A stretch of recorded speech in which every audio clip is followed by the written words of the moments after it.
Nakatutok 24 oras. Arestado naman ang dalawang suspect sa pagnanakaw umano ng motorsiklo na posibleng nasasangkot din daw sa modus na palit bato. Ang siste umano, ang mga tinangay na motorsiklo ipinambabayad kapalit ng shabu. Nakatutok si John Consulta, exclusive. Hindi na nakapalagpa ang 26 anyos na suspect na si Randy Javier nang arestuhin ng mga pulis sa kalsadang ito sa Victoria, Laguna. Agad nagsagawa ng follow-up operation ng Victoria Police matapos makatanggap ng sumbong na tinangay umano ng suspect ang motorsiklo ng isang residente sa lugar.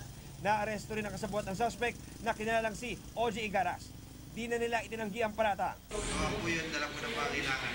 Ako po yung nadamay lang, hindi ko po gawain. Ayon sa pulisya, bukod sa pagiging carnapper, mga runner din umano o taga-deliver ng droga ang mga suspect. Sinisirit din ngayon ang posibleng pagkakasangkot ng mga suspect sa modus na kung tawagin ay palit bato, kung saan ang mga ninanakaw ng motorsiklo ang ipinambabayad kapalit ng shabu. Pinilakas na raw ng Laguna PNP ang kanilang police visibility sa mga pangunahing kalsada para agad na makaresponde sa oras ng krimen. Ang robbery and theft, carnapping, yung 7 focus crime po, napakabihira po na mangyari yan.